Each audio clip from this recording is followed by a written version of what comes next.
Viewers আসসালামু আলাইকুম, সবাইকে আমার চ্যানেলের পক্ষ থেকে স্বাগত জানাচ্ছি। জাতীয় বিশ্ববিদ্যালয়ের অধীনে অনার্স তৃতীয় বর্ষ পরীক্ষার ফর্ম ফিল আপ শুরু হয়েছে 28 অক্টোবর থেকে, যেটি চলবে 15 নভেম্বর পর্যন্ত।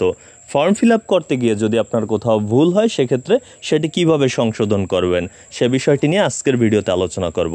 জাতীয় বিশ্ববিদ্যালয়ের যে সফটওয়্যারটি রয়েছে ems.nu.ac.bd, এখানেই কিন্তু এই বিষয়ে তথ্য দেওয়া রয়েছে, যে বলা হয়েছে যে আবেদন ফর্মে কোনো ধরনের ভুল যদি হয় সেক্ষেত্রে তা কিভাবে বাতিল করবেন বা পুনরায় আবেদন ফর্ম কিভাবে ডাউনলোড করবেন সে বিষয়টি নিয়ে। আসলে এটা করা যাবে কিনা সেই প্রশ্নটির উত্তর এখানে দেওয়া রয়েছে।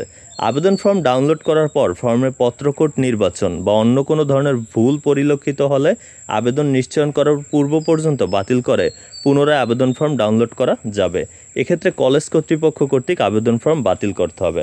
অর্থাৎ যদি আপনি সাবজেক্ট কোড একটার জায়গায় আরেকটাতে টিকমার্ক করেন বা অন্য কোনো ভুল করেন, যেমন ধরেন ফোন নাম্বারটি দেননি রেজিস্ট্রেশন নাম্বারের মানে ফোন নাম্বারের জায়গায়, এরকম কোনো ভুল যদি হয় সেক্ষেত্রে আপনি চাইলে সমাধান করাতে পারেন। কারণ সাবজেক্ট কোড যদি ভুল টিক দেন সেক্ষেত্রে তো আপনি সেই সাবজেক্ট পড়াশোনাই করেননি, কীভাবে পরীক্ষা দেবেন। তখন আপনার যে কাজটি করতে হবে, কলেজে গিয়ে কলেজের মাধ্যমে কিন্তু সাবজেক্টটি সংশোধন করানো যাবে। কেননা আপনি যখন একবার সাবমিট করে ফেলবেন ফর্ম অনলাইনে, তারপর কিন্তু আর আপনার পক্ষে আর সেটি কারেকশন করা সম্ভব না, কিন্তু কলেজ কর্তৃপক্ষের হাতে এই সুযোগটি থাকে। তাই ভুল হলে সাথে সাথে কলেজে যাবেন, কলেজ কর্তৃপক্ষই আপনার ওই সমস্যাটির সমাধান করে দিতে পারবে। তো এই ছিল তথ্যটি। এতক্ষণ সাথে থাকার জন্য অসংখ্য ধন্যবাদ।